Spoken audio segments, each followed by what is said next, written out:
Welcome everybody to GoLocal Live. I'm Josh Fenton, CEO and co-founder. There is a tremendous amount of news in the healthcare industry here in Rhode Island. If you haven't seen it, take a look. Both United Healthcare notifying Brown University Health that they are canceling, or they are no longer going to move forward if they don't reach a contract by July 1.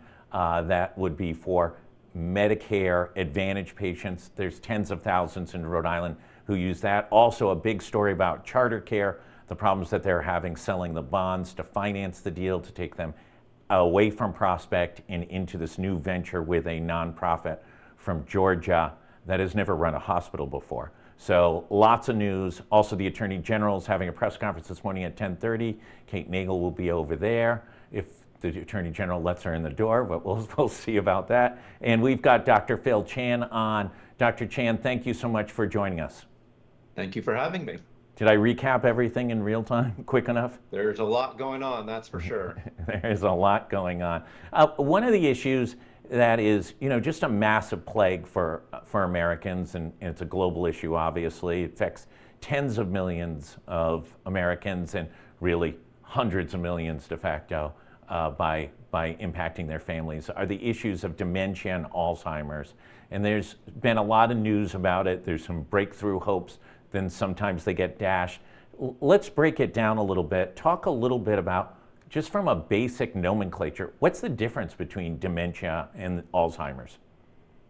It's a great question, Josh. So dementia is one of the most common things that we see here in the primary care setting. And as you mentioned, it really affects millions and millions of Americans. Dementia is the overarching term that really talks about an acquired disorder that's really characterized by a decline in cognition. And so that includes things like learning, memory, thinking, etc. Alzheimer's dementia is a subset of that. It's the most common cause of dementia, accounting for about 60 to 80%. And the hallmark of Alzheimer's dementia is really this buildup of protein in the brain that eventually leads to cellular death in the brain. And obviously, we know a lot more than we used to, but we don't know very much. It seems to be the sort of tenor, and there's so much exploration from a scientific standpoint into these maladies. Talk about what is taking place and what isn't taking place. So the diagnosis of dementia is relatively complex, actually, and sometimes it's misdiagnosed both ways, meaning sometimes people are missed who have dementia, and some people are overdiagnosed. I think one thing that's important to realize, and one of the most common questions that we get, that certainly I get as a physician, is people who come in who, are a little bit forgetful and are worried that they have dementia.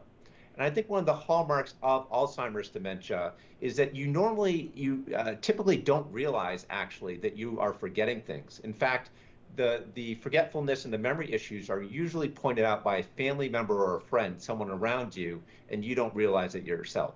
And that's to say that most causes of memory loss are part of the normal aging process, unfortunately. So the diagnosis of Alzheimer's and dementia can be a little bit challenging, and the treatments that we have are not great. They sometimes help with the symptoms, but they don't necessarily change the course of the disease, although that is changing.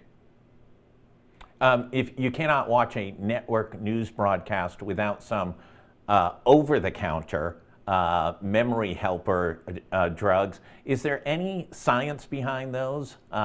Is there anything from enhancement, vitamins, etc., exercise that has been identified as helping minimize the chances of dementia or Alzheimer's?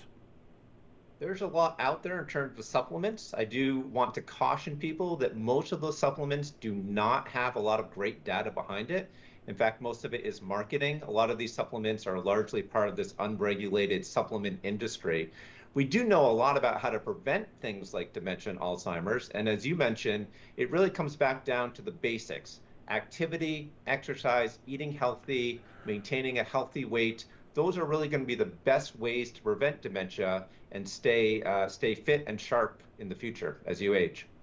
Isn't a big one sleep? There seems to be a strong link between getting that 7 to 8 hours of sleep. I've never experienced those, but I've heard that people get 7 to 8 hours of sleep. Talk a little bit about that relationship between sleep and health. Absolutely. So sleep ranks right up there with exercise and diet and nutrition. It's one of those things that you can control. And that's often one of the things that I tell my patients is that there's so much that you can't control in life. Genetics, obviously everything that's going on around us. But the things that you can control are how much activity you get, what you eat, and certainly sleep. And there are strong correlations between sleep and dementia and just overall mental health for people, and especially as you age.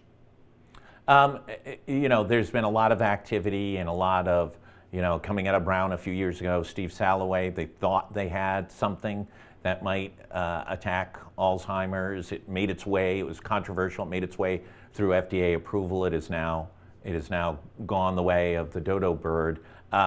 You know, where are we from a scientific standpoint, and are we likely to have that breakout treatment or drug in the next 5 years? There's two things that are really sort of on the cutting edge of dementia and Alzheimer's research. The first is diagnostic testing. So currently, to diagnose someone with Alzheimer's, it's really complex. You need to undergo complex, time-consuming psychological assessments, MRIs, et cetera. There's a FDA-approved test that is coming to market, has come to market, that looks at using a blood test to diagnose actually some of that abnormal protein that can facilitate, hopefully, Alzheimer's disease for a lot of people. The second thing are newer treatments. So there are some monoclonal antibody treatments that are out. In fact, there's two approved by the FDA. These are medications that can typically slow the progression of Alzheimer's by about 25 to 30%. So they don't cure it. They don't necessarily fix anything. You have to get an infusion once to twice a month for many months. But it is promising, certainly as a proof of concept, that there are medications that are and will be coming to market. They can hopefully both prevent as well as treat and hopefully in the future cure dementia, including Alzheimer's. When you have a patient that you have identified maybe some early stages of dementia, what's that conversation? So the first thing is to really understand what the patient is experiencing. As I mentioned, a lot of folks typically present with a little bit of age-related cognition, cognitive impairment.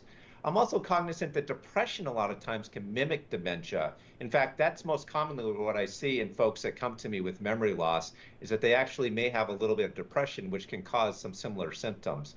So we try in primary care to screen people to fix what we can fix. We certainly check blood work for things like B12 deficiency. We check electrolytes, kidney, liver tests, things that can be reversible that can occasionally cause things like cognitive impairment. So after all that, if someone truly has some memory loss and some persistent symptoms of dementia, and importantly, when those symptoms start to affect your daily life and when other people notice, then we'll often refer to a neurologist and a specialist for a more formal workup. From time to time, you read that story. I'm gonna say it in the New York Times about some wonderful couple in their 30s or 40s, and one of the spouses gets early stage Alzheimer's, and it's just this tragic situation. Talk a little bit about that. Why does it affect some people so early in life? A lot of it's genetics. We do know that there are certain genes and genetic markers associated with dementia, all types of dementia, actually, not just Alzheimer's. And unfortunately, some people just have a genetic predisposition to that. I think for those of us, certainly as we age, we also have family members. Most of us have a family member that suffers from dementia, and it can be really, really challenging. Certainly as people age and progress through the stages of dementia, they need higher and higher levels of care, which is certainly challenging at home and can be certainly demanding on the healthcare system as well. Your recommendation for somebody, either an individual or a family member who sees some decline, what's that step that they should take and still continue to have a relationship with that person? What should they say? What should they do? What's the best sort of practice? First off, I'd recommend if family members or friends or anyone has someone that they're concerned about, make sure that they check in with their doctor. as I mentioned, sometimes people with dementia don't realize that they're having these symptoms and therefore may not seek help themselves. So the most important thing is really just to make sure that that person gets help, gets a formal diagnosis, gets a workup. As I mentioned, some of these things are reversible, so we want to make sure to fix what we can fix. For people that have Alzheimer's, again, there are treatments out there, things that can slow the progression. A lot of these treatments are for folks with mild or moderate level dementia. So you do want to get them seen, you do want to get them help before things progress. Dr. Phil Chan, we always appreciate your expertise and you taking the time to share this information. For everybody else, stay tuned. It is the wild, wild west in Rhode Island relative to healthcare. Multiple stories up, breaking news broken by GoLocal. We'll have more today. We're keeping an eye on whether this financing of charter care is going to move forward. There's big questions about it and much, much more. So everyone stay tuned, stay healthy, and enjoy this tremendous days of great weather. Thanks, everyone.